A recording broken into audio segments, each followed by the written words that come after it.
Welcome to Comedy Picture. So now let's move on with the tools on pixellab. So now I want to go deeply on the tools. So let's first go to the tools under text. So the first thing we have there is the styles. Styles. So when you click on the styles, this is the styles. So when you click on it, it will give you some saved text font. Yes, text font from pixellab. So we have the font, we have my style. So this my styles is the one you can save yourself from the work you are doing. Then anytime you browse it, you have it under my styles. So that is that about the style font. Then the next one is the edit button, the one that looks like pen. So when you click on it, that is where you will input your text. So I will just type in Koimide so that we work with Koimide text while I put it through everything. So that is just that. Then we have the delete icon, but we are not deleting anything. So after delete, we have copy. So when you copy, it will duplicate your work. Then this copy, after copy, we have to front to back, where we can easily put anything from front to back and the one from back to front. So let's delete that. So the next thing after to back is the position.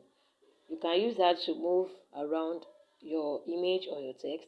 Then after position, we have relative position.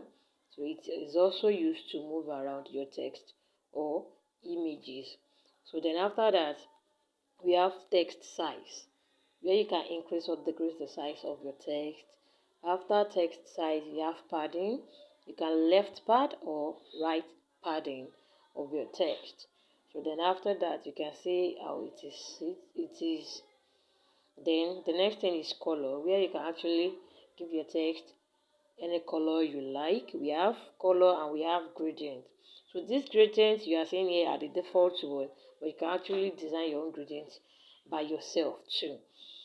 So then we have this thing where we have selection. So you can actually select the exact text you want to give color by moving around the blue thing. So I will give the coin different color from the midday now. Then you know how it works. So it is selection.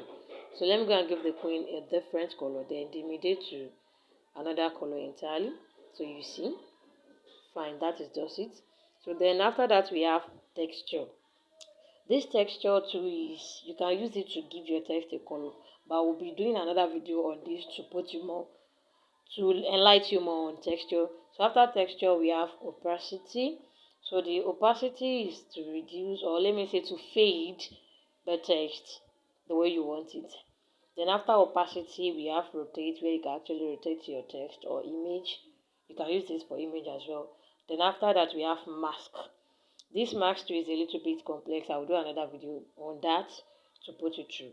Then after that, we have fonts, where you can actually choose the font you want. So we have default fonts. So the next one is my font. This my font. So this is the default font. But when you click on the font again, let me click on it again. You see the one at the middle of my font. So these are the fonts I saved on my own.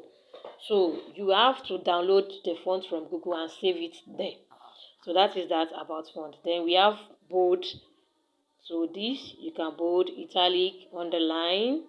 Then you can click on the T that they cross. That is when you don't want to give your text anything. So then after that, we have curve.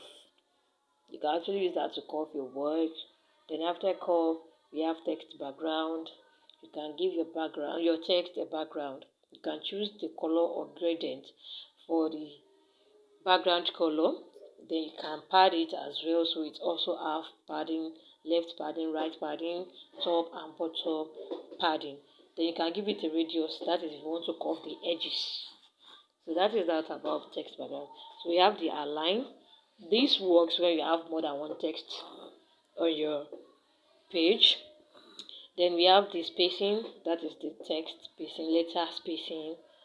Then we have the line spacing, that works for more than one sentences. Then we have stroke. So when you click on this stroke, you can actually give your stroke a color or gradient as well.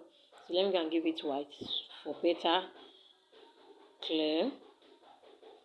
Then you can increase the stroke width. That is the work of stroke. Then after that, we have shadow, where you can actually give your work a shadow.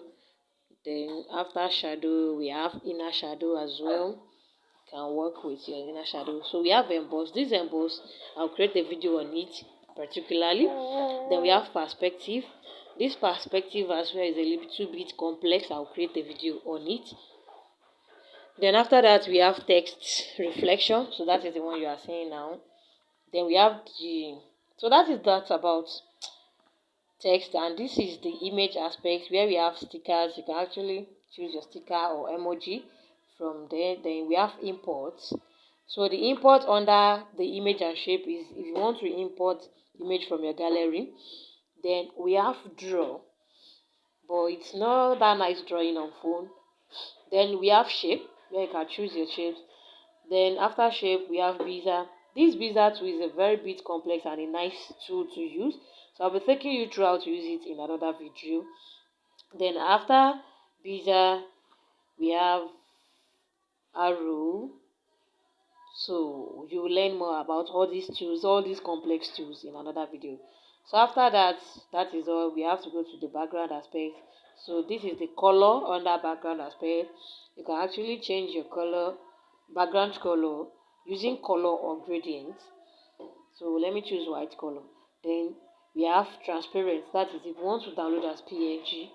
So let me take it back to white color. Then after that, we have image size, where you can actually increase or enlarge your working space by giving it width and height. So just as I give it 1000 width and 1005 height, you will see it will increase the size. So that is it. Then image.